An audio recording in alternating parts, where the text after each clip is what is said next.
Welcome to OGV Energy Live.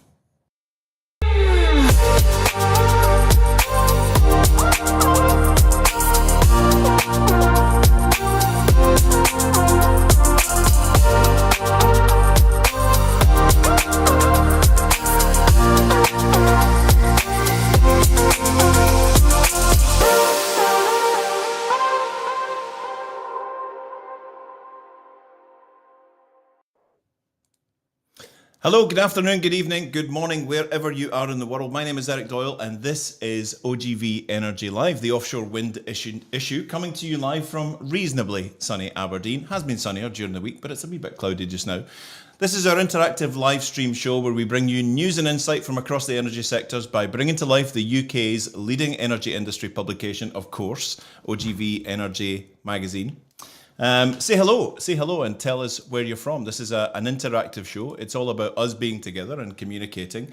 So tell us where you are in the world. Tell us who you work with, what you do. This show is all about you. Your marketing team will love you. Your management team will love you because you've appeared on a live promoting their show. So feel free to jump in, tell us where you are, tell us what you do and who you work with. So this is the offshore wind issue. If you've seen this show before, you'll know that each month we feature issues and discussions with our partners from across the publication and across the wider industry. We want to update you on all the related topics that there are going on in the industry at the time. We're going to be meeting some really special people from the world of offshore wind today. So stay with us to hear what's new and what's going on. Let's take a wee moment to say hello to some lovely people that have jumped in. Josh, everyone gets a shout out on this show. Joshua Donovan, thank you for joining us. That is absolutely great. Welcome. Alexander, thanks for joining us. Tell us where you are in the world, chaps, and we'll shout it out. Let me get this. Everyone deserves to have their name said properly. So, Satyajit, welcome to you. Linda, Brian is with us. Ilham is with us. Anne-Marie is with us. And everyone is joining the show. I've just been told that my image is mirrored. So I'm going to just quickly adjust that. If I can, let me just get into here and sort that out so that you can all see me properly. There we are. We are sorted now. Brilliant. That's good. So, yeah, tell us where you are in the world and we'll crack on. So we're going to get inside the world of offshore wind today and all things wind related. Stay with us. Waiting in the wings, we have our guests in our industry spotlight section. Callum Maxwell from Proserv, Olivia Rodriguez from Global Maritime, and Will Rowley from Offshore Solutions Group. We're also going to be hearing later on what's happening in the offshore wind markets in our Market Watch section. We have Shiranya Kumaramurthy with us from EIC and Bazad Ayub from Westwood Global Energy Group. Remember to keep your questions and comments coming in. Now, we do incentivize some good quality questions and comments on this show because we offer something special. We choose our production team who are waiting in the wings, watching what's going on. I'll just turn that caption off. Our production team that are waiting in the wings, watching what's going on, choose the best question or comment from the day, and we give that person and their organisation a free half-page article or advert in a forthcoming edition of one of the OGV Energy publications. So keep your questions coming in for our guests. There is something in it for you. Absolutely. And then we're going to be finish off the show. We're going to meet Nassima Brown from AREG, who's going to update us on all the very latest and what's happening there. And you can put your questions to our guests. But first off, our first guest today, he's going to hate me for saying this, but I'm going to give him a nice warm welcome. Our first guest today has a background in corporate finance, law and politics, and is an entrepreneur with a strong track record of founding and growing and selling companies. He was previously Deputy First Minister of Scotland and the country's Energy Minister, and in this role he did a great deal to support the growth of the renewables sector. As a life peer, he now sits as a member of the House of Lords, and in 2013 he founded Pilot Offshore Renewables. Of course, you'll recognise Kincardine, which we'll talk about in just a second, which developed the world's largest floating wind project and has been developing successful offshore and onshore renewable energy businesses for more than a decade. As a co-founder of Flotation Energy, he has pioneered the company from start-up to a rapidly growing offshore wind developer. Please welcome our first guest today. It is, of course, Nicol Stephen. Nicol, how are you? I'm very well, thanks, Eric. How are you? Not too bad. Did I do a good enough job on the intro? Thank you. Let's Let's move forward. Let's move forward. Yes, swiftly. Nicole, thanks for joining us. What was it they say? I didn't recognize the person that you introduced, but yeah. Absolutely. Yeah. Who is that person? Hi to all our guests that have joined as well. That is great. Nicole, you only have to look and just touch into some of your career biography to realize that you got into electrification and offshore wind really early on, when others were still focused in other areas. You had these ideas and you had these plans with your team to really push on in this, I guess, what was a kind of new ideas at the time. How can this ever work? What was the original source of the sort of fascination with offshore wind? It started with fascination with all things renewable, and I was involved in the Scottish government in the whole issue of the Forum for Renewable Energy Development in Scotland. I met a lot of people who were involved in the sector, both onshore and offshore. I was really interested in wave and tidal, still am. Wish it could have developed further over the intervening 15 years. And when I knew that I was going to be standing down from politics, from the Scottish Parliament at least, I decided to put my money where my mouth had been and tried to start small, but start with some onshore wind projects, because I felt I knew just about enough to try to make that happen. And I was drawing on all sorts of legal and corporate finance and other skills. But I also got a lot of help from the network of people that I knew in the industry. And I think that's really important. I think it's a competitive industry. We are highly competitive in auction situations, going for seabed rights, but also I hope a supportive industry. And I've always tried to support others wherever I could. And I hope that other companies do that as much as possible. Some find it hard, I know, but I think that's the sort of collaborative and cooperative and sharing industry that we should try to be. Very much so. Collaboration is key, and it's a theme that comes up on this show a heck of a lot. Is the need to really come together, not just talk about it, but actively come together, work together, from regulators, operators, the supply chain, everyone working together properly. So today, you're best known today for the work that you're doing as chairman of Flotation Energy. What is the mission and the sort of main goals and focus areas for Flotation Energy today? At some point along the way, I moved from onshore wind to offshore, and I jumped over a stage, I guess, because we went straight to floating, and floating is still in its early stages, but it's got huge global potential. And I started to realize this is an industry, this is a sector that is transforming the energy, the electricity infrastructure of the 21st century. And also on that journey, it's going to do a huge amount to tackle climate change, to tackle the challenge of climate change, and to achieve those net zero targets that more and more governments around the world are adopting. So after developing the Kincardine project, which is still just about the largest floating project in the world, certainly the largest grid-connected project in the world, we had a choice to, do we build from here? Do we try to do more? Do we try to shape that energy infrastructure of the 21st century, or do we rest on our laurels and say, we've started it, but we'll pass the baton on to another company or another country? So we decided to go for it. We decided to try to do more.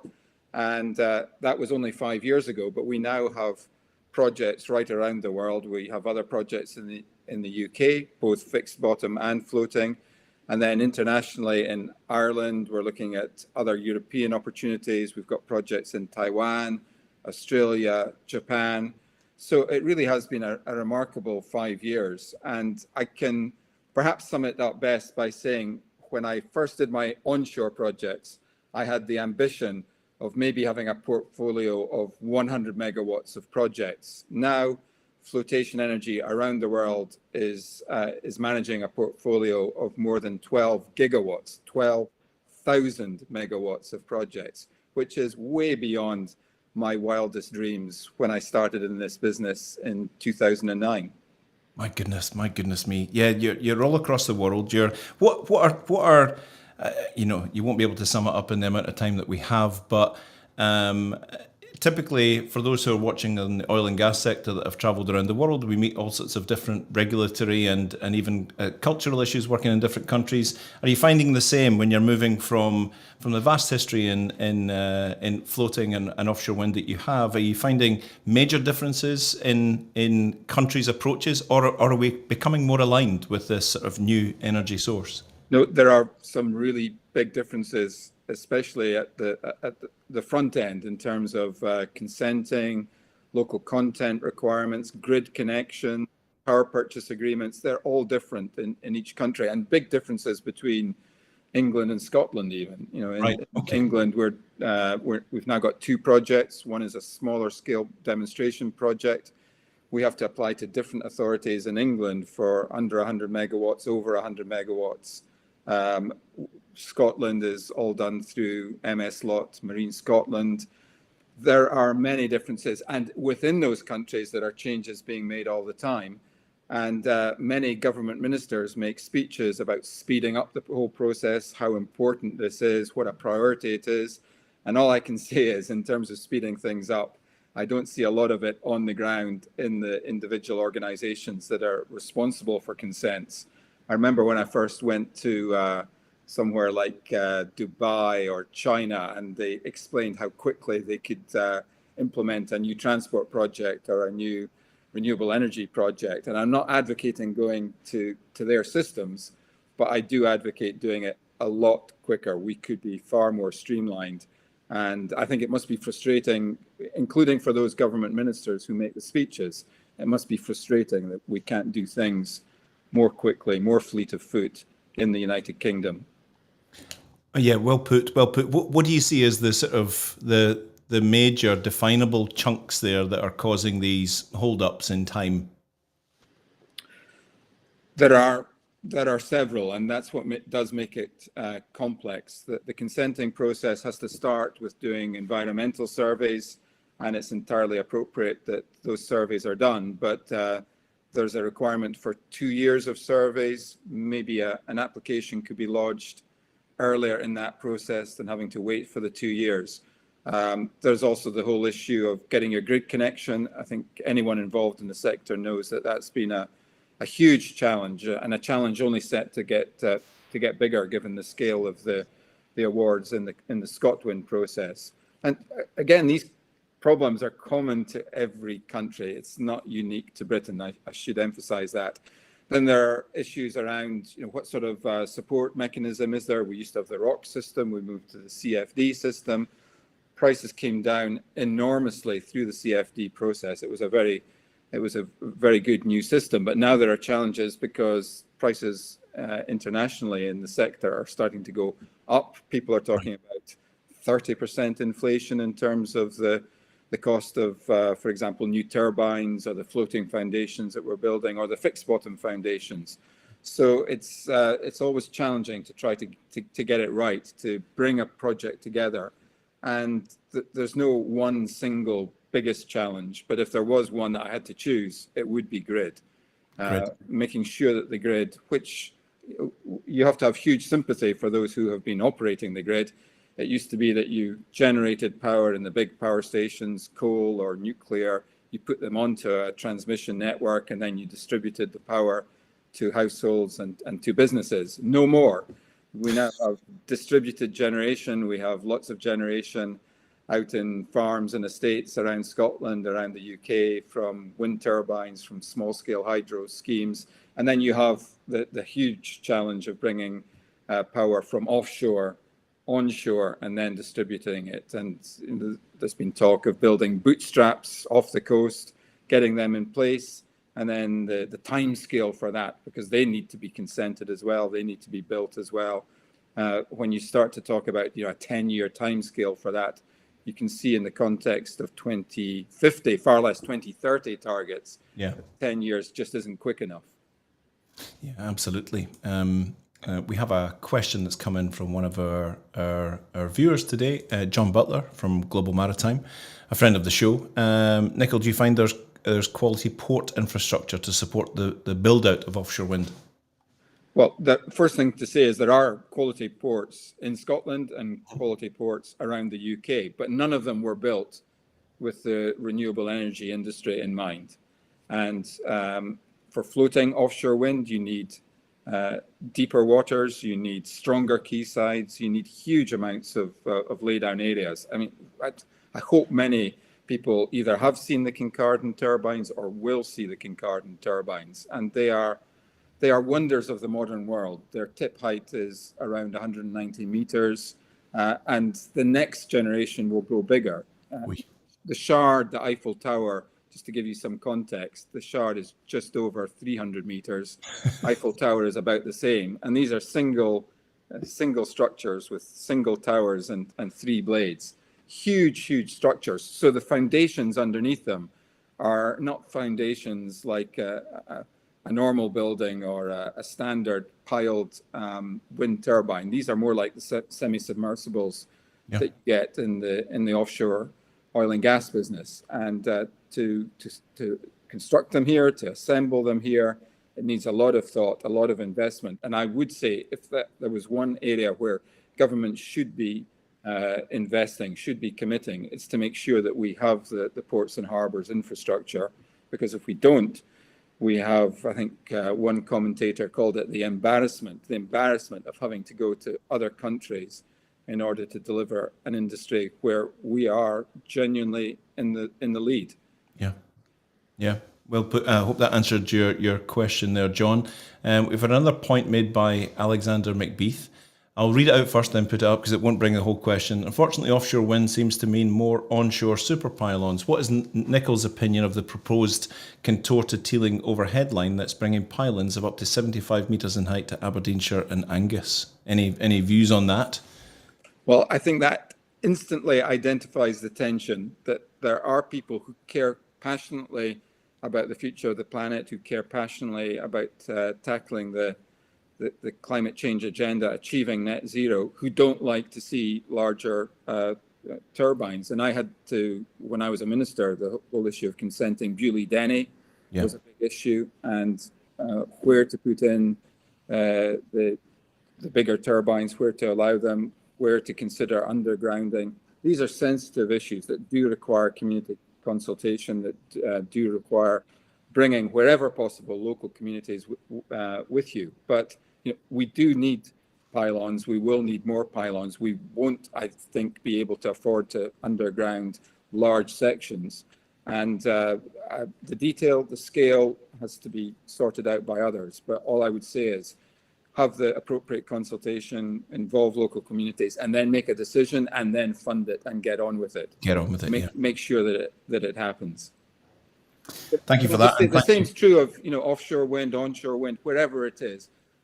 I've never said it should happen in every place at all times. A wind farm is consented for maybe 20, 30 years, and there will be sensitive areas where it's not appropriate to put a wind farm.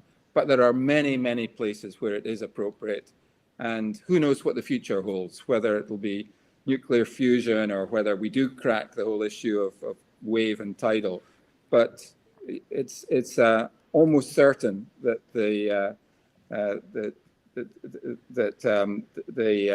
Dunnottar Castle and so on, that can be now a site where you can look at offshore wind turbines for. I think Dunnottar Castle will certainly outlive the turbines that are there now, and who knows what the turbines will be of the future. Yeah, very much so. Very much so. Andrew Slessor's asked a question which is very much in line with what I was about to ask, which is Scotland. We've set ourselves an ambitious climate change piece of legislation, a target date for net zero emissions for all greenhouse gases by 2045. So our contribution as a nation, I don't know if it's going to end or not, but definitively within possibly one generation. What's your own views on the achievability of this, given the fact that we've just talked about port infrastructure and all of that, and all of the other fringe elements? An ambitious target, maybe too ambitious, or do you think we're on track for it?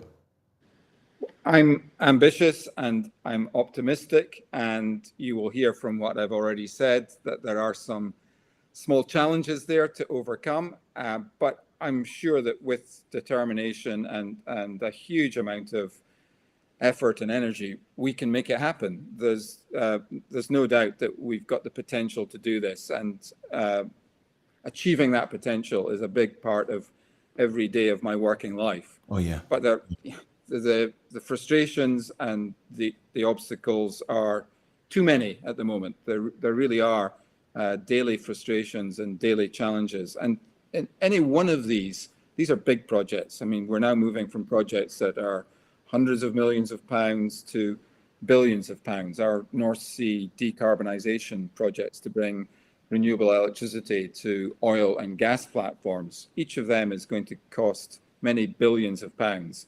And if one of those, if just one of those legs on which they rest breaks, we have a major challenge to continue to keep it going. So it's an industry where there's a huge amount of global interest, where many of the world's largest companies, the original offshore wind developers, plus now the Shells, the Totals, the BPs are joining in.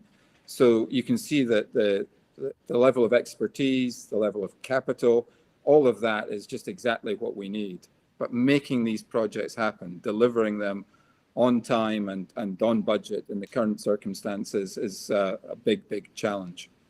Very much so. On challenges, clearly you outlined the challenge of speed in terms of the legislative and regulatory hoops that we have to jump through, which are, some of them are for very good reason. As an offshore wind developer at the scale that Flotation Energy is today, what are some of the sort of the more, well, I wouldn't say fringe challenges, but what are some of the other challenges that you're facing as an organisation and a sector beyond regulatory things? What are the main challenges you face today, and how are you dealing with them? There are big challenges ahead on the issues that I've already mentioned, but sort of broadening that out, we've got to make sure that the industry is available to access the project finance that we would like. We've got to also make sure that we can compete with other countries in terms of access to other funds. I think here, for example, in Denmark, Copenhagen Offshore Partners has a very close relationship with the major Danish national pension funds. Pension funds in the UK are not allowed to invest in what are regarded as higher risk opportunities, early stage opportunities, and I think that's got to change. Yeah. I honestly believe that we could have had still in the United Kingdom turbine manufacturers if we'd had the right approach to the sector. After all, we invented the wind turbine. I think the first wind turbine to generate renewable electricity in the world was built quite some time ago now in Marykirk in Aberdeenshire. There was a big three-bladed tower and turbine up in Orkney, which was regarded as a demonstration project, and the whole thing was transferred to Germany and Denmark in terms of commercialization. Is this a familiar story to you? Yes. This is how, sadly, this is how Britain can be. Yeah. So these are frustrations. I would like to see more developers triggering more of a supply chain in the United Kingdom who have got their roots in the United Kingdom. We're headquartered in Edinburgh. We're active. We're trying to do things around the world. But the more companies like us that have got a substantial presence in the UK, we've grown from 0 employees in 2018. We're up to about 90 now. Right. That will go to significantly more next year, about 130. But it's more what we can trigger in the supply chain with our projects as we move forward. The multiplier effect can be very significant.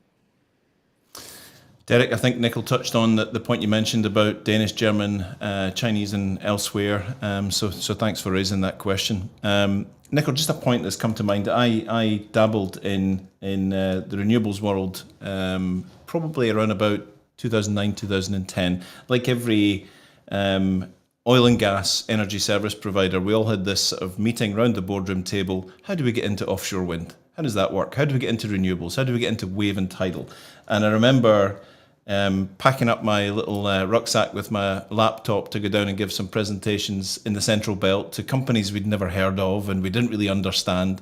And we made the howling mistakes of just walking in there thinking we know all about how to build things. We know how to paint things yellow and put them in the sea.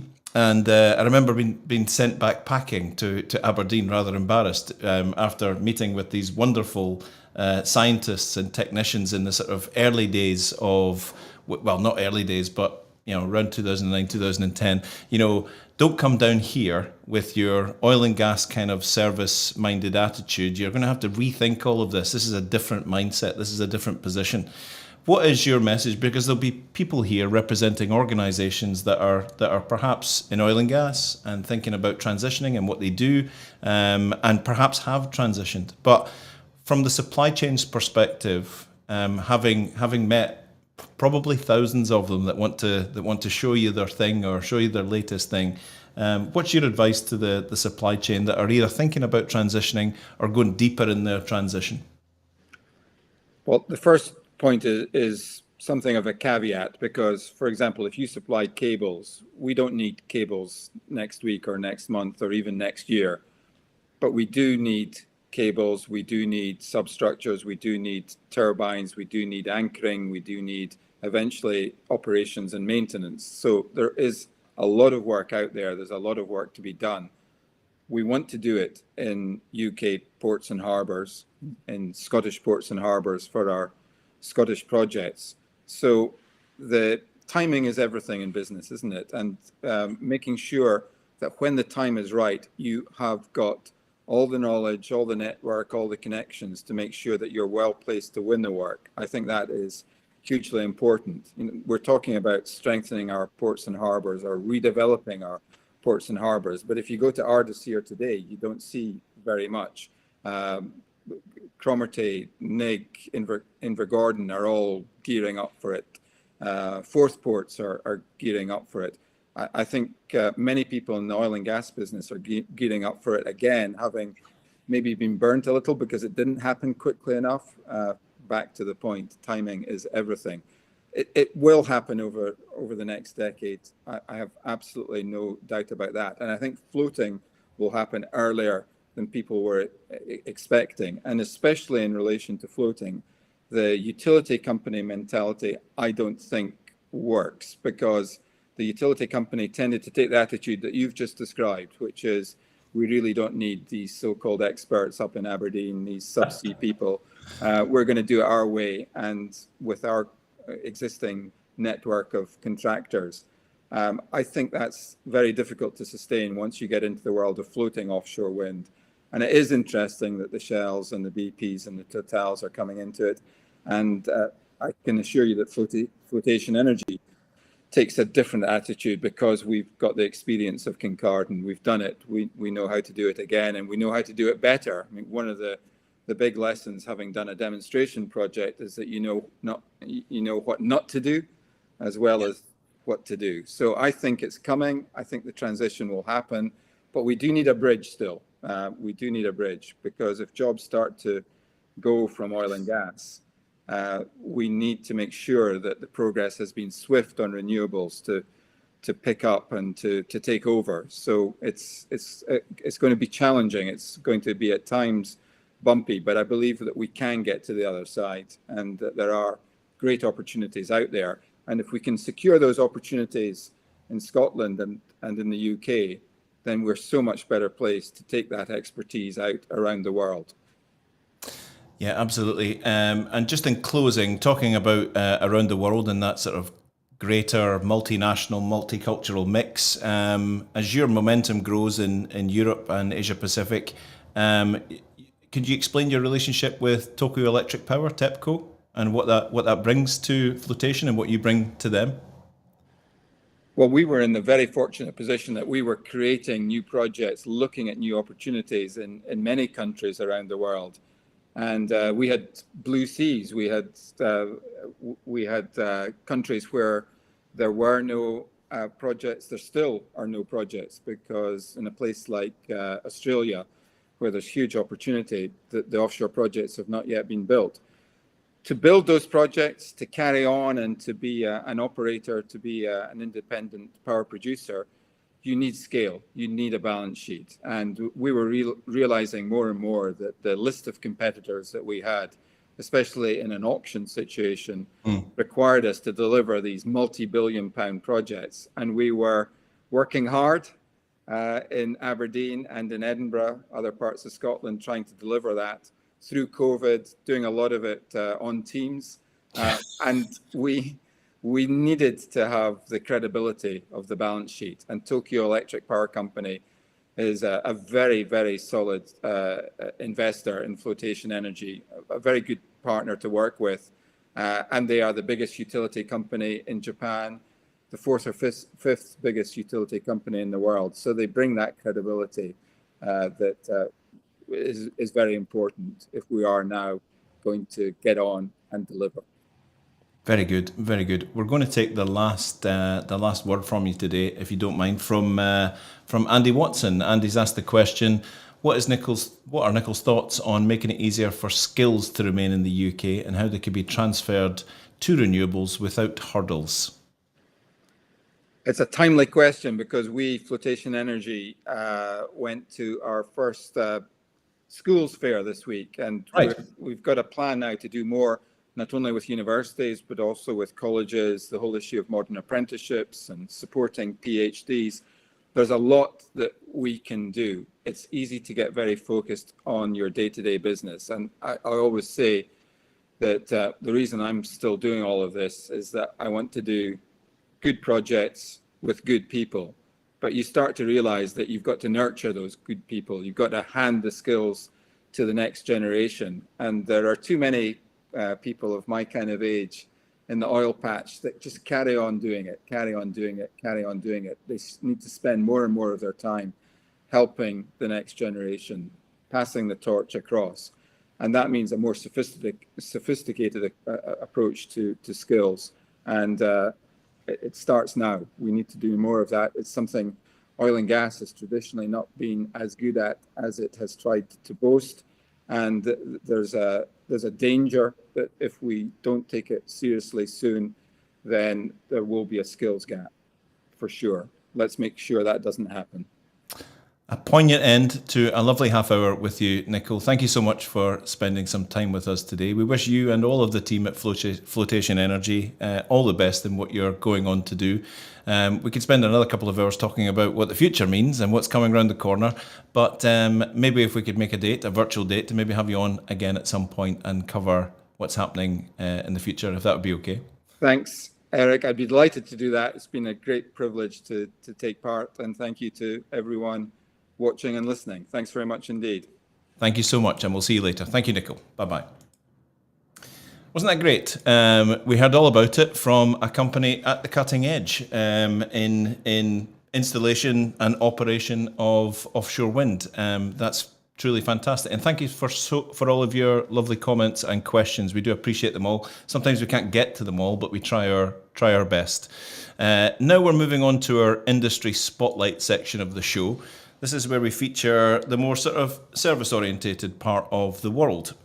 So we're in offshore wind, so it's only fitting that we will welcome on. Let's bring on Callum Maxwell, BD Manager for Renewables for Proserv. Hello, Callum. Hello, Eric. How are you doing? Can you hear me okay? We can hear you okay. I would say welcome back because you're coming a bit of a regular feature on this show.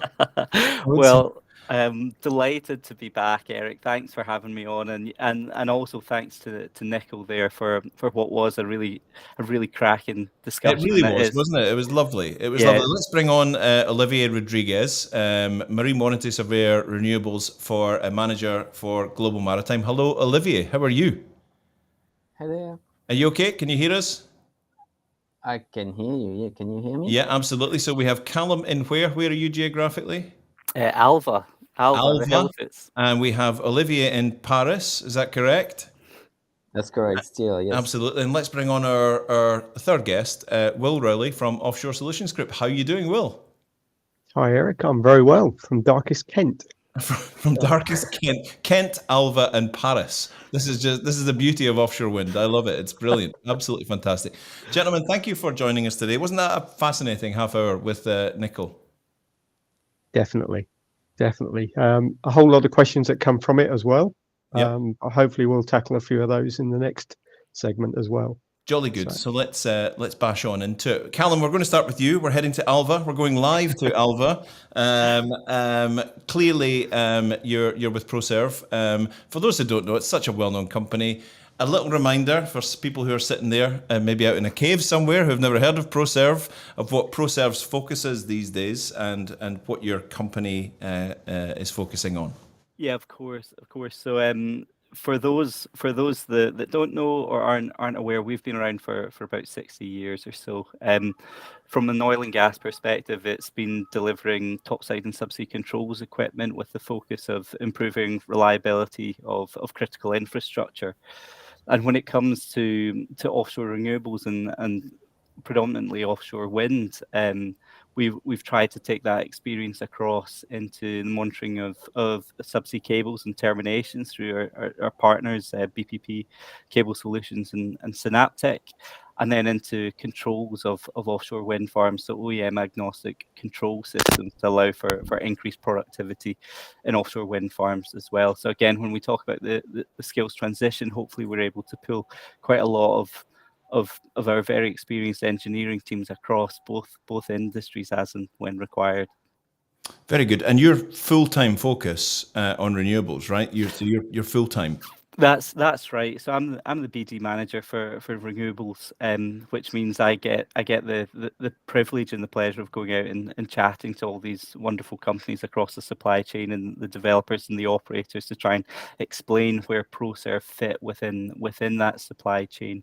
And just this year, I've been, I guess, elected on I'm one of the two co-chairs of the O&M subgroup for the Deep Wind Cluster as well. So it's a part of my role within that is to look at how can we continue to engage as a supply chain into these massive opportunities in offshore wind. Very good. Massive opportunities, but some challenges, Callum.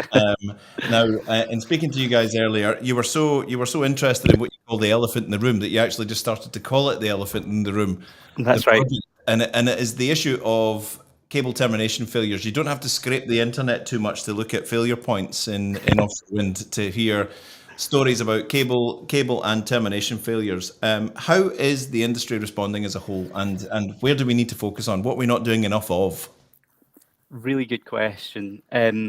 So to kind of take a higher level approach, it's what the industry needs to do in general when it comes to innovation, and it is that we need to work together. We need to, first of all, identification of the problem is the easy bit, and then it's the development of solutions. So from our perspective, and the data that we've seen, termination faults occur far more often than faults within the cable themselves. So if we can come up with a solution that allows us to identify those faults within the termination infrastructure, we can actually prevent a lot of the failures from taking place within that cable itself. And I'm sure Olivier will touch on this a little bit later on, but the cost of failure when it comes to cables and terminations is so significant. The majority of the value of claims that come into the insurance market in offshore wind come from cable faults and failure. So from Proserv's perspective, that represented a huge opportunity for us as system integrators to come and say, well, what technologies are available at the moment and what does that give us? And then working with our partners Synaptech. So again, on the collaboration side of things, that gives us the ability to monitor electrically within the terminations and the cables themselves. And I suppose we can touch on it a little bit later, but the challenge with not making changes when it comes and in the spirit of innovation of standing still is that the insurance market has to respond to faults and failures, which means costs are going to go up.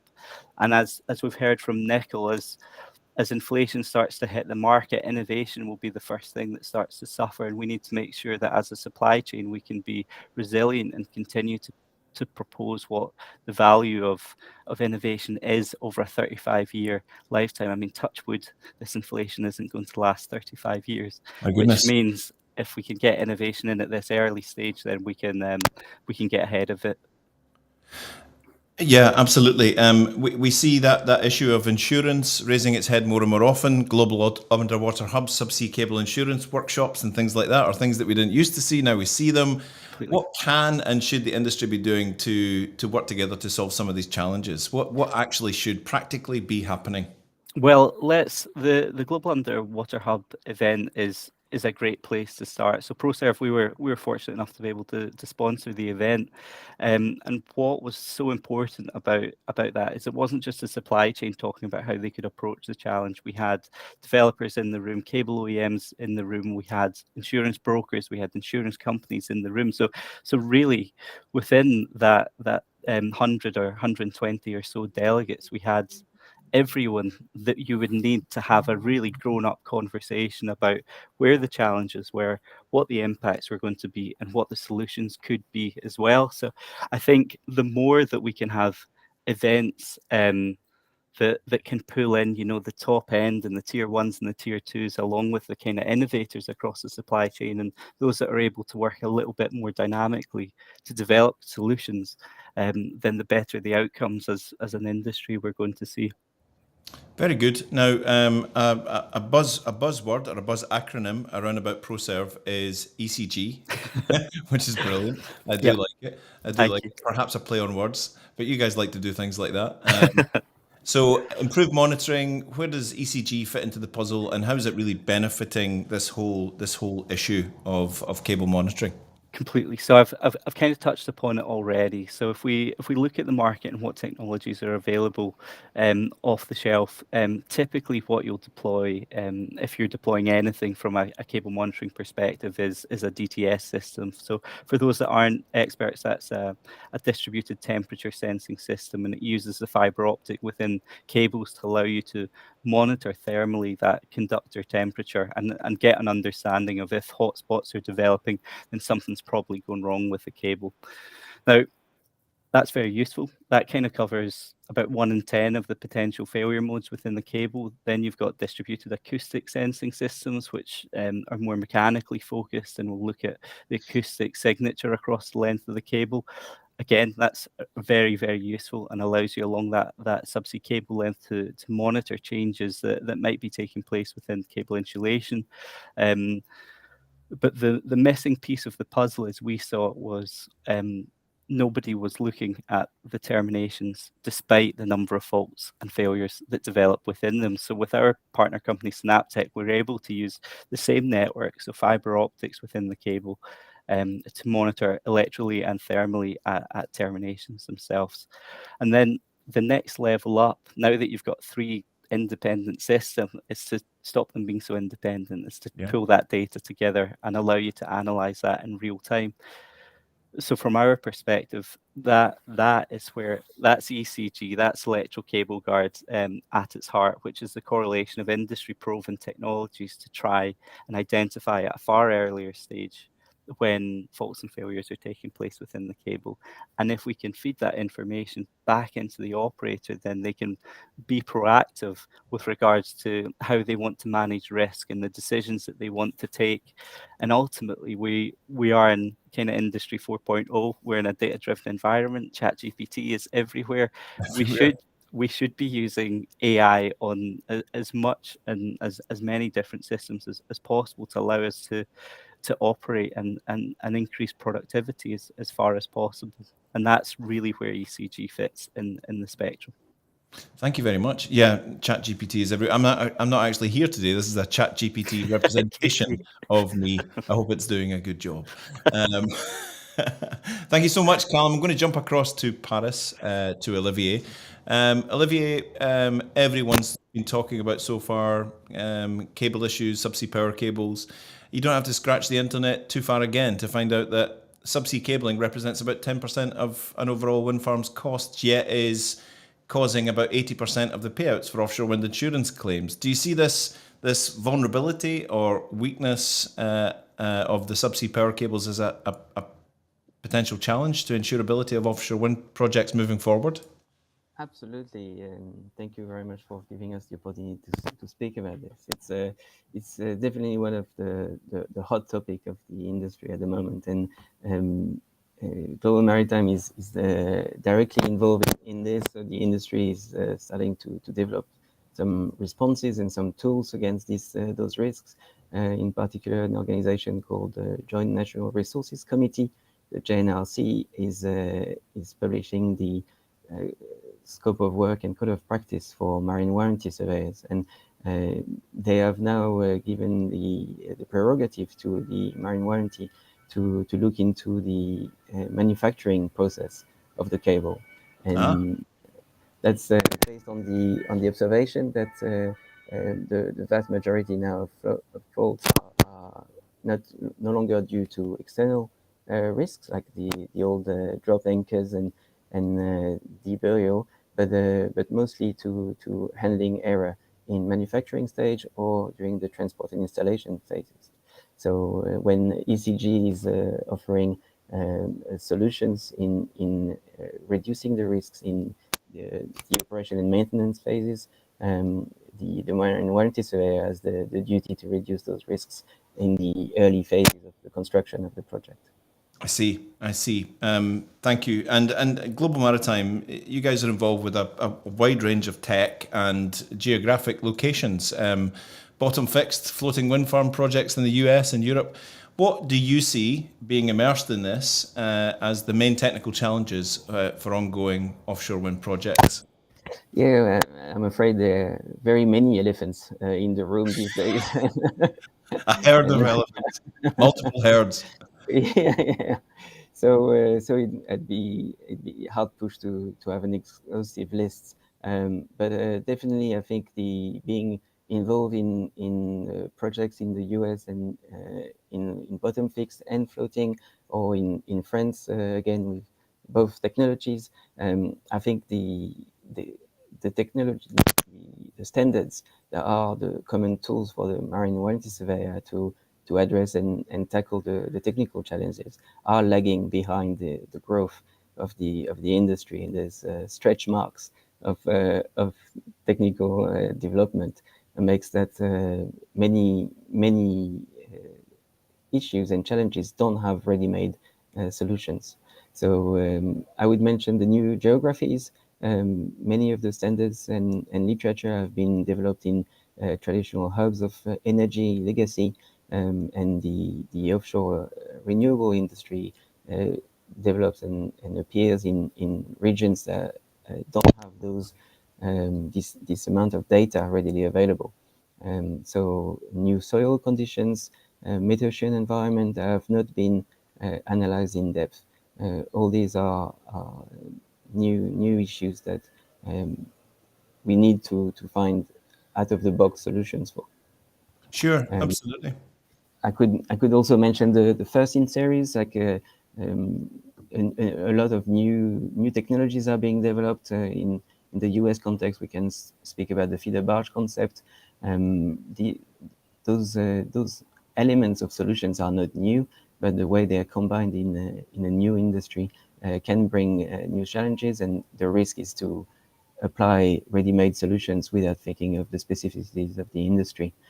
So the overview of Global Maritime in the different phase of a project, in engineering or marine operations, and in operation and maintenance, all the way to decommissioning and corrective actions for floating wind, really helps in having the required overview to bring solutions that are not victim of the silo effect. And so that would be my second point. And I think to go back to what Callum was mentioning, I think there is a very dear scarcity of data. It's very difficult to establish robust solutions when there is secrecy on the root cause of many of the faults on cables, for example, and the industry should find ways of gathering themselves and sharing lessons learned towards the mitigation of those issues. Very much so. We've heard about collaboration and openness all the way through this, and it's a common theme on this show. Nickel Stephen and some guy called John Butler from Global Maritime mentioned it earlier on. You maybe know him. I don't know if you know this guy. We talked about the construction phase of projects in the UK, targeting to deliver 5 gigawatts of floating wind by 2030. It's going to require significant development of port and infrastructure. What's your view on what can be done as a marine warranty specialist, and what can be done to make this a reality? Yeah, again, a very critical question at the moment, and there's no direct answers to this. But the way we can contribute to the means we have is to do, for example, port and infrastructure studies, where we gather all the available means available in the industry for launching of foundations, various different types of floating wind foundations, and so we can quickly assess the launching methodology that can be adopted in a port, and determine, using our software, in-house software called GMObsim, we can simulate the transport methodology to see the amount of space required in a yard for the integration and the assembly of the different elements of a turbine, all the way in the transport and installation at sea. So the capex and opex of the farm can be estimated and optimized. Thank you very much, Olivier. First time on the show, so thank you very much for being with us, and we hope to have you back. We're going to go now to Will, who's been sitting there patiently. Will, CEO at Offshore Solutions Group. For those that don't know Will, give us a bit of an overview on Offshore Solutions Group, please, if you would. Yeah, so we're a small team dotted around Europe, including Scotland, and a small team in the States. So of relative experience, typically COO, CTO type level for my team. So we work with developers in taking their ambition and trying to turn it into some sort of practical reality, which lists a whole set of challenges, which not just the ones talked today, there's a much longer list. But we then set about finding practical solutions for some of those challenges. So 2 examples, we lead in fact, what's now the world's largest JIP looking at temporary storage, right, to help delivery. And we lead an industrial consortia looking to build not just the UK, but Europe's largest fabrication facility, right, up on Teesside. So trying to make a real difference on some of these bottlenecks that Nicole and others have mentioned. Very good, very good. Bottlenecks and forthcoming bottlenecks and busyness is a question or a thought in lots of people's minds when it comes to this. When you think about the volume and the individual units of hundreds of floating units during the assembly of these wind turbines. Supply chain issues, limited vessel availability. How do you put all this together? How do you manage all of this? Where do you put everything? It's extremely challenging, not just for us and for the experts we've got here, but for the industry, for the developers, and it's a global issue. It's not just a UK. We see the same challenges crop up in Korea, in Australia, in France, Italy, etc. So let me be quite blunt and pick up on a comment. The 5 gigawatt by 2030, yep, the chance of it happening is extremely low, right? Which is not what everyone wants to hear, but that's the practical reality, because that's potentially 300 plus floating units on an infrastructure that doesn't exist and a supply chain that exists in parts, but it's got a lot of challenges. I think we'll have a good stab at it, but I do not, at this, just don't have high degree of confidence that we will deliver it. And it's the same with else right across the world. Most of the targets that people are up there, we call them ambitions. Most of them have low likelihood of being met. It's not that it's all being negative. Getting halfway there is still a really big achievement, but let's just be realistic about what can actually be delivered. And there is a big gulf between the reality and ambition today. Well put, absolutely. So let's home in on the ports issue, because it's been a strong theme running through this. How do we enable Scottish ports to deliver big offshore wind, big scale projects when the infrastructure's, as you say, not ready, and the supply chain can't invest until project revenues are received and all of that? So how do we enable that? Well, we're working with most of the ports around Scotland, in fact, around the UK and elsewhere. And part of the work and why we devised the JIP and temporary storage was to help ports deliver. Right. And there are a couple of things you need to bear in mind. The majority of ports are a port. They're not fabricators, they're not assemblers. They run a port, and in most cases have a whole set of other operations, from cruise ships to oil and gas and other things. So this high-level statement that the ports solve the port infrastructure, pouring more concrete, making them bigger, solves the problem. It doesn't. It's part of it, but it isn't the whole solution. Temporary storage allows you to have greater flexibility at the port. Our default with most ports we work with, and most developers and designers, is use the port as it is today. Mm-hmm. So work with the constraints, work with the capability. Olivier and Nova, there's a big difference between what ports want to do and where they sit today.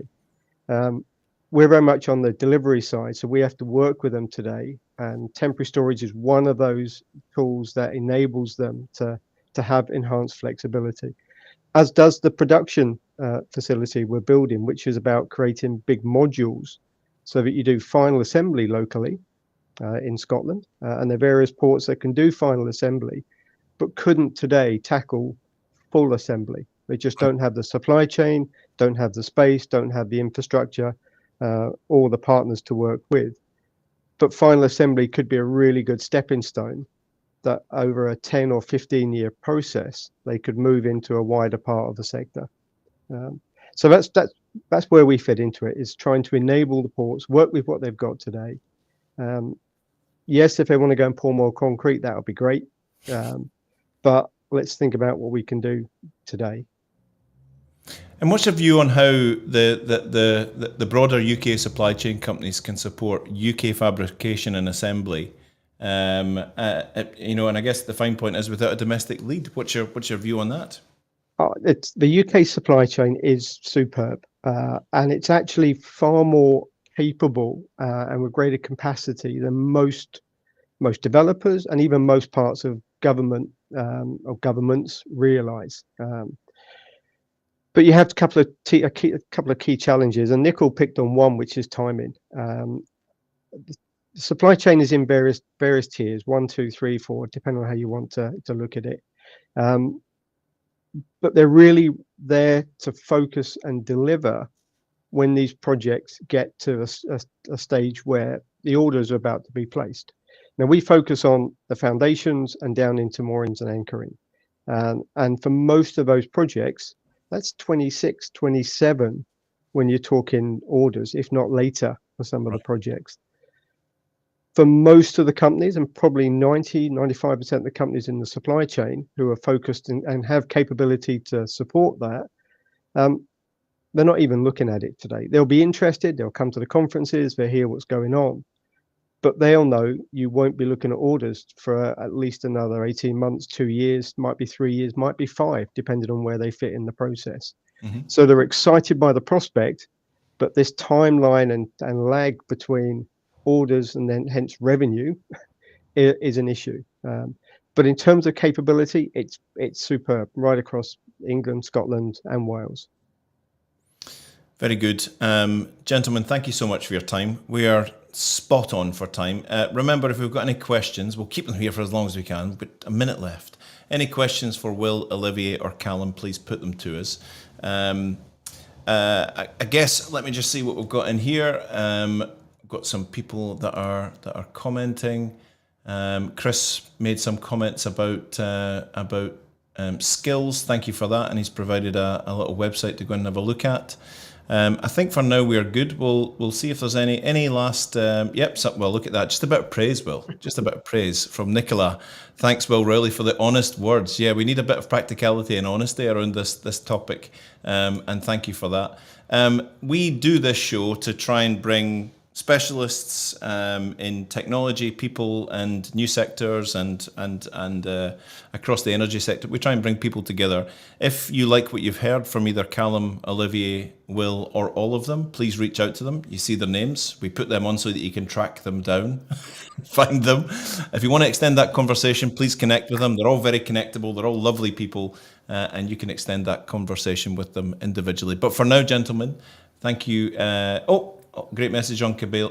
Okay, right, here we go. We've got a nice one coming in from, it's Dennis. Great message on capability available. How scalable is it?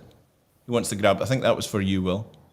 It is scalable, but the two key things that any supply chain company needs is visibility and a degree of certainty. And if you can provide those, they can either find the investment or raise the money and support that with scale and development of scale.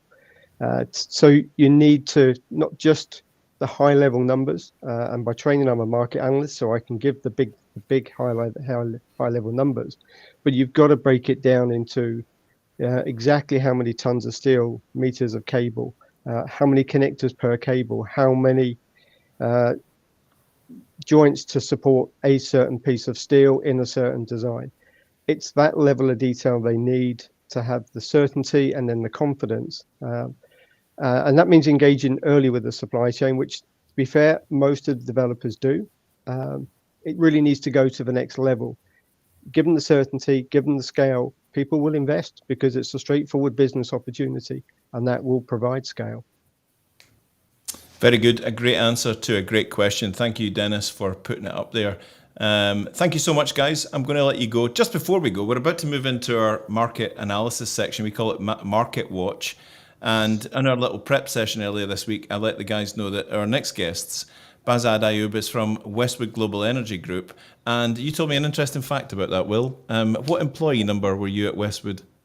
After the founder, I was employee number 1 next to John Westwood, the original founder.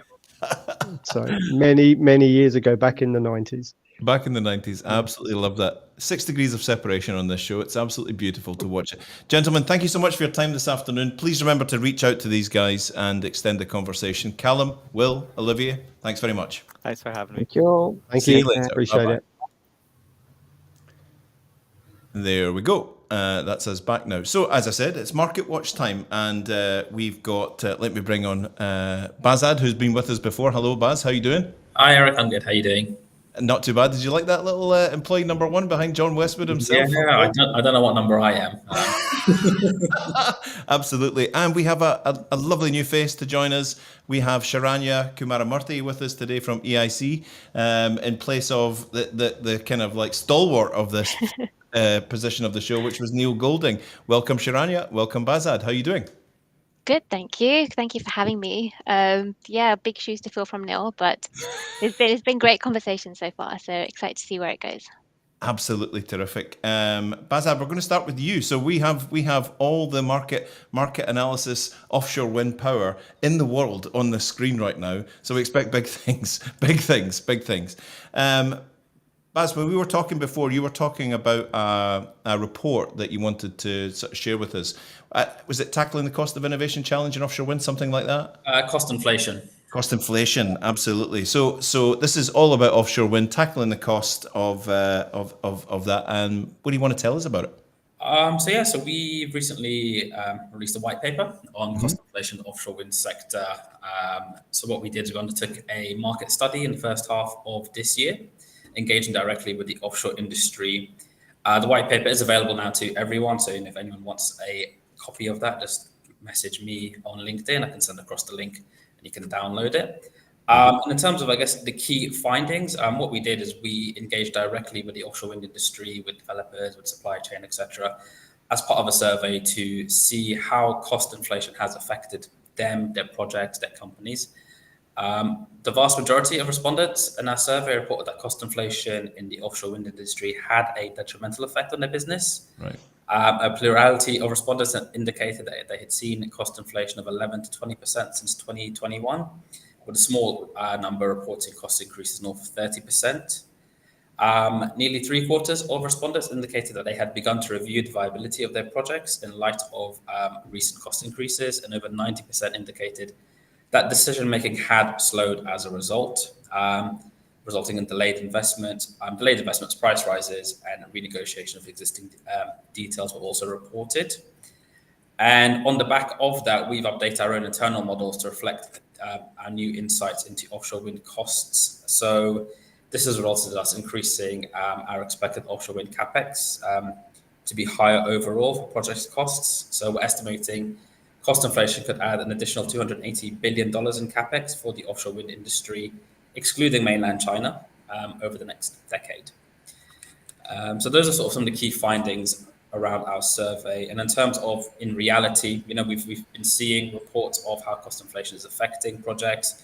So Shell and Ocean Wind, recently, for example, their joint venture South Coast Wind announced that they're seeking to potentially end their power purchase agreement for the 1.2 gigawatt South Coast Wind project offshore Massachusetts due to unexpected industry-wide cost surges. The developer stated they're planning to potentially rebid South Coast Wind 1 with South Coast Wind 2, so joining two projects together and rebidding for a PPA in Massachusetts' round 4 offshore wind solicitation. And they're stating that they're willing to even pay the termination fee for ending the current PPA and trying to bid for the next round. Willing to pay the termination fee in light of unexpected cost inflation.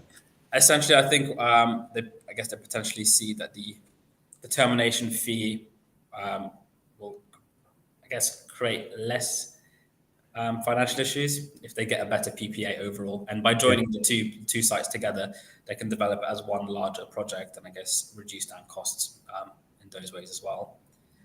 And also, we've seen Equinor also recently announcing that they've placed the 1 gigawatt Troll Wind floating wind project on hold indefinitely as well. And again, one of the factors stated was due to rising costs, they don't see the project being developed without financial support, essentially without sort of government subsidies. However, it's not all doom and gloom. So, we'll end on... Give us some diamonds here. Give us some light.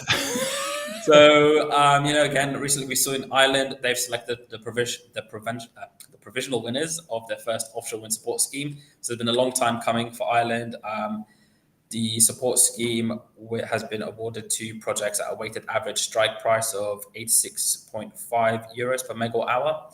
This will be index linked until financial close of the projects, and the selected projects are the 1.3 gigawatt Codling wind farm, 824 megawatt Dublin array, 500 megawatt North Irish Sea array, and the 450 megawatt Scared Rocks project.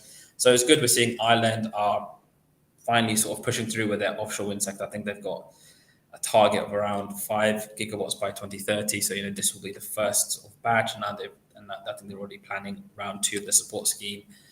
They've put together in place sort of framework for lease awards, getting together a framework as well for consenting for projects as well. Back to the US, more leasing sort of progress potentially. So BOEM has issued a final environmental assessment for the 3 potential sites that will be awarded in the Gulf of Mexico. So 2 are offshore Texas, 1 offshore Louisiana. So they found no significant impacts to environmental resources.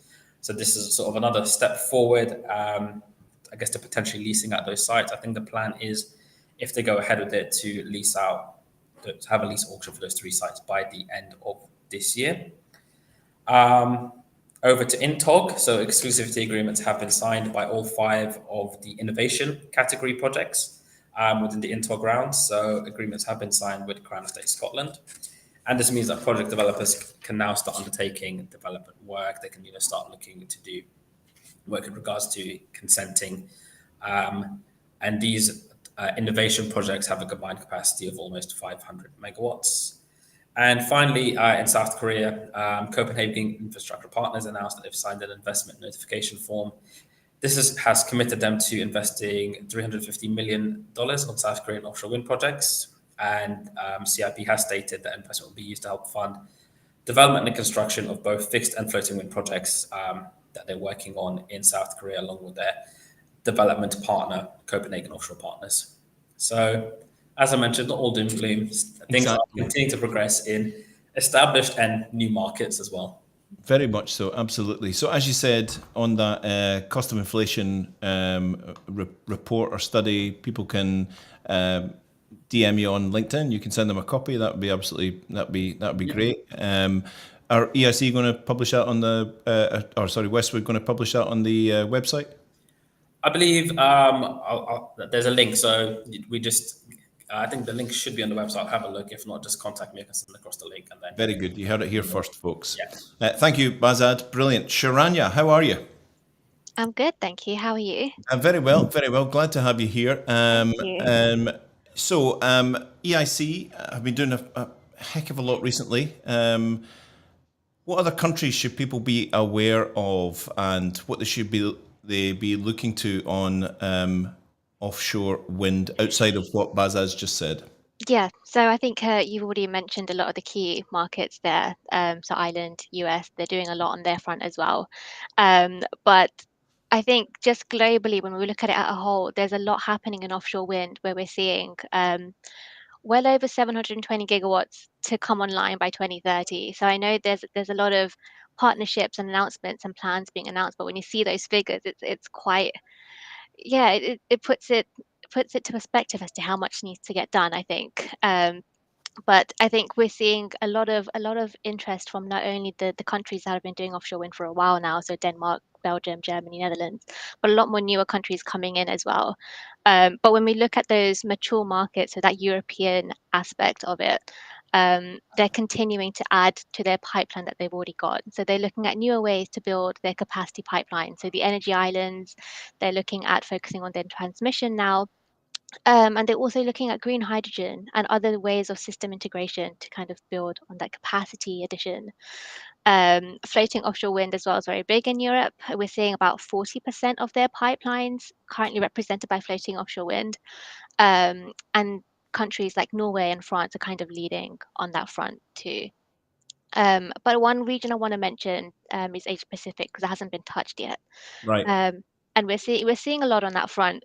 And I think that's one of the emerging regions that's most advanced, which sounds quite contradicting, but one of the most active regions. And of course, there's Taiwan and Japan that are continuing to do their bit in terms of auctions. So Taiwan had that auction in December where they announced about 10 developers that were successful, and Japan's auction for 1.8 gigawatts is underway. But Vietnam and Australia, what I want to focus on in this session, because Vietnam has been stalled for quite a number of years now, and suddenly they've announced that PDP-8 plan, which is essentially their policy that would have defined renewable energy, in particular offshore wind, because they had their feed-in tariffs that were expired, and they did not really know what was going to come of it and how it was going to proceed. So from that, we've seen an increased offshore wind target of 6 gigawatts, up to 6 gigawatts, I think. Okay. And now we're expecting more anticipation and news in terms of that market too. And Australia as well is a lot more of a newer market, but in the last year alone, their pipeline has grown in terms of capacity. And I think it's quite an interesting market because it's one of the few countries that have showed that you can just jump straight into it without the targets, policy announcements being dragged out, and jumping straight from large scale construction as opposed to delving into the pilot aspect of it too. Very good. Very good. Outside the big sort of capacity headlines and the capacity plans, what seems to be the industry's focus for development? So of course, as we've seen, a lot of targets and capacities being announced. But I think predominantly now what we're seeing is how we can scale up everything outside of capacity to actually build this. And in Europe, we've seen the Green Deal announcement recently, and also, of course, the infamous IRA, which has really stirred commotion in terms of incentives and tax credits and all of that stuff to help build offshore wind, but then also scale up manufacturing facilities. So that's one of the big ones in Europe as well now, how they can expand the facilities that they already have to deal with capacity additions.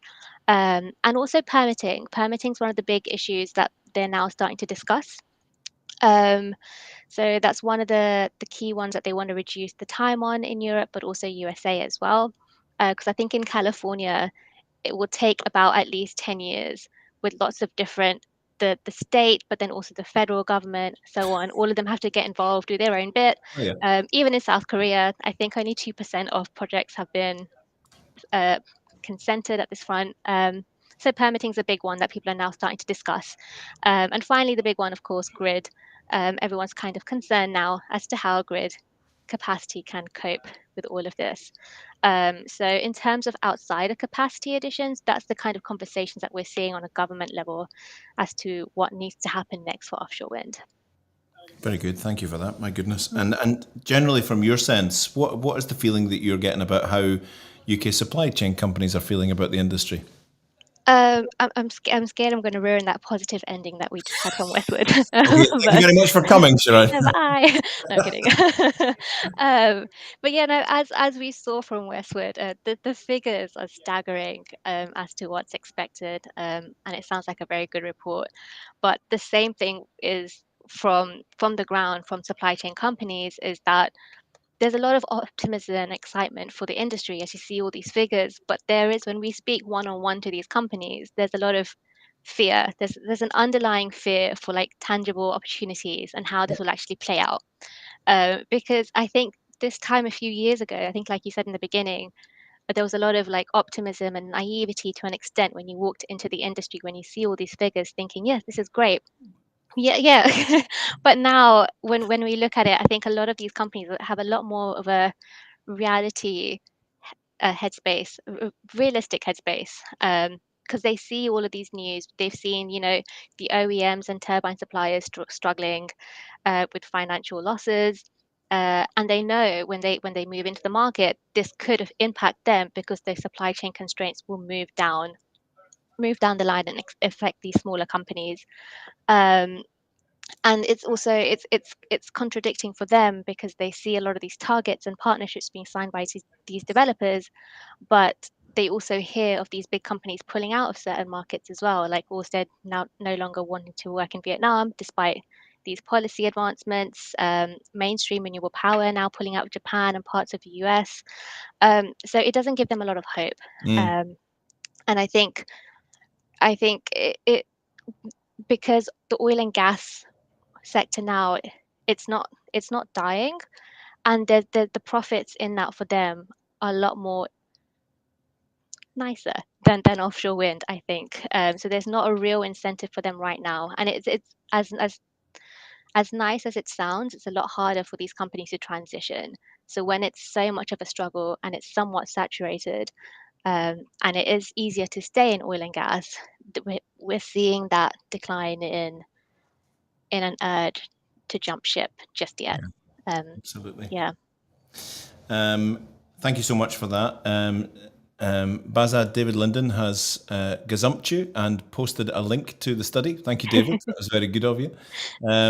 We are a little bit pushed for time. So I'm going to thank you very much for what you've done. If you want to extend that conversation and just touch base with these lovely people, do that anyway, please. Sharanya Kumaramurthy is the name, Bazad Ayub is the name, Westwood Global and EIC.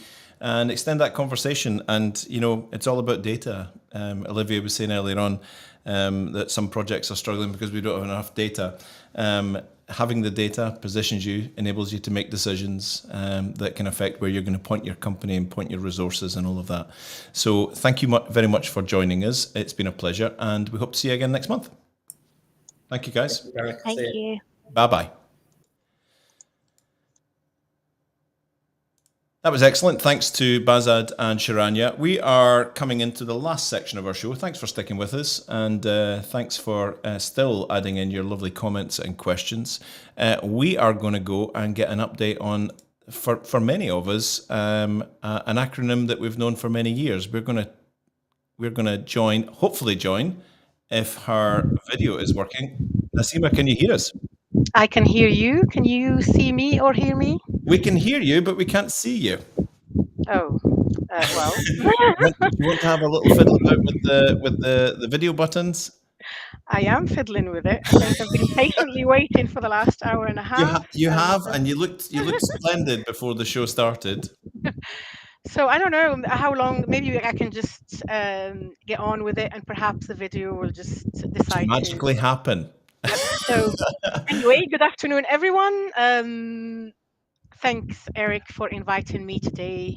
I just wanted to tell the audience that I am here invited in capacity to represent AREG, the Yes. Aberdeen Renewable Energy Group. But of course, I have a day job, and my day job is I'm a co-founder and a director of strategy of Fenex, which is a digital software company based in Aberdeen. Mm-hmm. So I think today I really wanted to touch base on the remarkable partnership that has been secured between AREG and OGV, and maybe talk about the exciting upcoming projects in the pipeline. But before doing so, if you don't mind, Eric, I really want to take a moment to just maybe introduce AREG to the audience.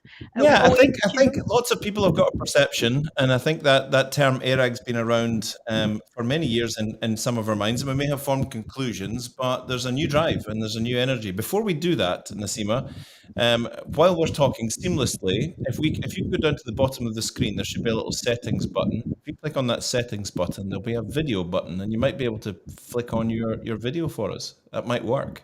Video. And I'll just keep dancing and maybe start juggling and telling jokes while you're doing that, because it'd be lovely to see you. I know. I was on for. You were on, all and the you time guys were you looked talking. perfect. The video was very good. I don't know. It's not working. I'm switching Anyway, on and off. on and off. On Let and me off. keep talking, and perhaps, like I said, the video will just decide to come on. So what is new AREG all about, and what's the vision? What's the mission? Brilliant. So I just want to take maybe a few minutes to introduce who AREG is. So AREG stands for Aberdeen Renewable Energy Group. It is actually the original energy transition organization. It has been founded back in 2003, which is a long time when we talk about renewables and organization associated with energy transition. AREG was the organization that supported the industry first offshore wind that has been built by Vattenfall back 2 decades ago. And this same offshore wind farm produces today 70% of Aberdeen domestic electricity. So I really wanted to put that out there just for people to really understand, the legacy that comes with the group. So it has more than 2 decades of supporting the energy transition. And since then, it's been really working very hard. It is a membership organization.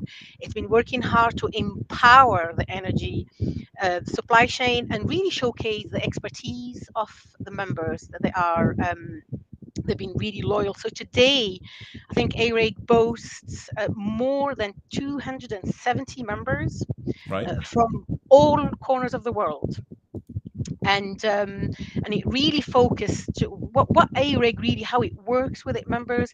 It focused on bridging the gap for the supply chain players. What does that mean? It really brings the developers and supply chain companies into targeted events and targeted networking opportunities to identify opportunities, to participate actively and really engage in the just energy transition. So I just wanted to explain some of the examples of how AREG helps its members, right? So we've got 2 key events or engagement avenues. Meet the Developer. Meet the Developer is a webinar series that really introduce the members into different developers of the offshore wind sector. As example, it has hosted this year a webinar with Stromar, Broadshore, Bellrock offshore wind projects, and next one it's scheduled for the July 27th. If any of the audience who are interested to join this one, and it will be offering the platform for Salamander to really talk about their offshore wind off Peterhead. There you have it, folks. A Meet the Developer webinar on July 27th. Absolutely, with Salamander. So that would be fantastic. And again, it is what we call Meet the Developer. It gives an opportunity for companies to ask directly questions about the project, about what's coming in line, what are the challenges and the opportunities. It's very targeted, it's not high level, and it's extremely practical. Very good, very good. Now, you touched on this earlier on, that we're very proud to announce that OGV Energy have just signed an agreement to sponsor the AREG Communications Network. It's all about leveraging the benefits of both organisations' networks to improve communications in this energy transition space. How do you see this moving forward? And yeah, we're delighted to announce it. It's a great thing, right? It is fantastic. I think, like I said earlier on, AREG really offers very good quality networking events through networks of 5 specific focus areas. The first one is communication. And like I said, taking a moment to proudly announce that OGV has signed the agreement to sponsor the communication network. And that what it means, it really will leverage the benefits of both organization networks, both OGV strong network in the energy space and the fantastic work that it does for the energy transition, combined with AREG, will really improve. Hopefully, we will really bring an improvement and really support a lot of members in the communication strategies for their energy transition plans. So that's, I think, what's going to happen in the next few months with that. Well, AREG will host some of the in-person network events at the OGV tap room. Oh. And I'm sure I'm sure a lot of people listening, if they are perhaps We're in very happy Aberdeen, about that. yep, visited Aberdeen. I'm sure they've visited already the tap room. Fantastic place for networking. And I hope it will be a great opportunity to really welcome some of OGV community. And for the people who are perhaps looking to find out more about the energy transition and they don't know about AREG. So that will just offer a platform to really strengthen or build just pull these strong networks together. AREG will also be working with OGV Energy to contribute to lots of content for Your Renewables magazine. Yeah, absolutely. So these are, I think, the exciting things. Like I said, there is 5 specific areas for the networks. This is the number 1 network. Communication. I would like to say that it is being shared by Stephen Christie, who is the communication and external manager for BP in Scotland. Every network from AREG is chaired or co-chaired by industry leaders in the renewables or energy transition space. The next one is the Young Professional Network. This one is proudly sponsored by Opito and co-chaired by Grayson Robertson, the marketing manager for Verlem, and Charlotte Harley, who is the public affairs manager for Storegga. Brilliant. And I hope that people know who is Storegga, a leading industry company for carbon capture storage. So I think this network, again, it's focused on the young professionals. It gives them really good platform to connect with industry leaders, and Opito brings their legacy of training, skilling, and upskilling. It will offer site visits and even networking events for young professionals. So that is fantastic. The number 3, and that's when Fenix comes in. I knew you couldn't resist it. I had to. It's the supply chain network. So Right. the supply chain network is shared by Neil McIntosh. He is the director of Aberdeen International Associate. And Fenix, as a proud member of AREG since the last 2 years, have announced that it will be proudly sponsoring that network for the coming year, and it will be leading and engaging in the next in the event that are associated with this network. I think it's important for whoever is listening that these networks, each network offers 3 events, 2 online and 1 face-to-face. 5 all combined. There is 15 in total events between online and face-to-face to really bring the supply chain that they are participating or would like to participate in the energy transition, from the developers, from the operators, but most importantly, and I think it's very, very important for me to say that, for the SMEs. I think the biggest number of the supply chain and the membership of AREG, 80% of them, they are SMEs. Yeah. Fenex is an SME, and from our experience, the transition landscape can be cumbersome. Yeah. And it can be challenging to decipher. And from our experience, I think when being part of AREG really gave us access to, I would say, like I said, practical, not high level, but really targeted level of engagement and networking to really understand where the opportunities are, to help us articulate how we can participate and contribute in that transition. As an example, Fenex has recently announced that we are going to be making significant investments to transition one of our legacy technologies into the offshore wind.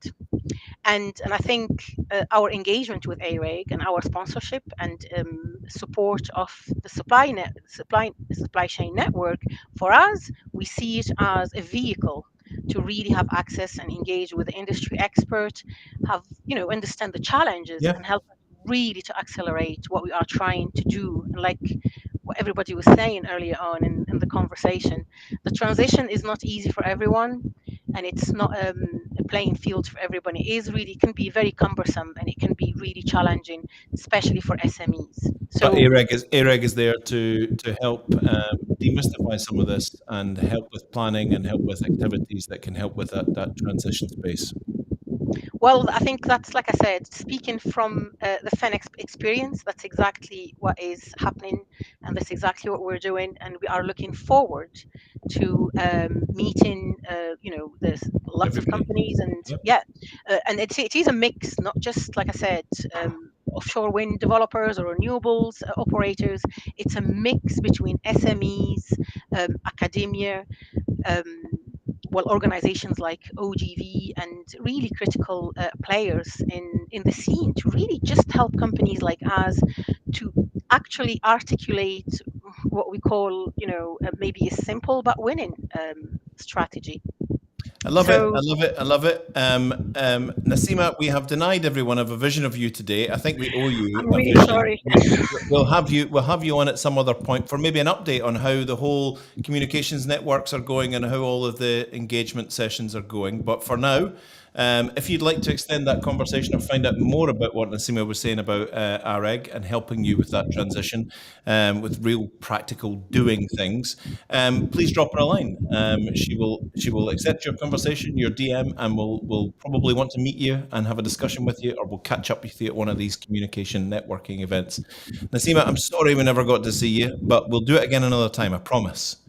Absolutely. That's the digital world. Sometimes it lets you down. Thank you again for having me. It was really great listening to all your guests.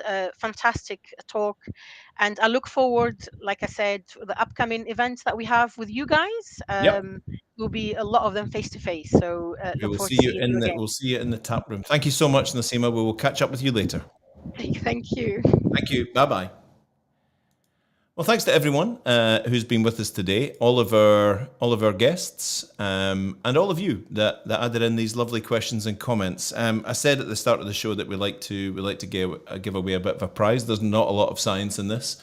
I've started a couple of comments. I think this week or this month we're going to go with Dennis Kelly. Dennis, if you're still with us, your question about, or your comment about supply chain lead times coupled with underlying inflation, we're going to go with that. So congratulations, you can rest assured that we will be in touch to set you up with a free half-page advert or editorial in an upcoming OGV Energy publication. As I said, thank you to everyone. This show would be nothing if it wasn't for the interaction. But we had some lovely guests on today on a very, very specific topic that's in the front of all of our minds. And thank you for your interaction. We look forward to seeing you again on Thursday, July the 27th, when our theme will be skills and training. Skills and training. It was a common theme through this, the whole transition piece. What about skills and training? It's going to be a great show. We've got some great guests lined up already. Another fantastic set of guests. One of them could be you. If you're interested in coming on, all you have to do is drop me a little line here Eric Doyle at the OGV studio, and I can put you in touch with the right people, and we can get that sorted for you. But for now, thank you for joining us. We will see you next time. See you on July the 27th. Thank you very much.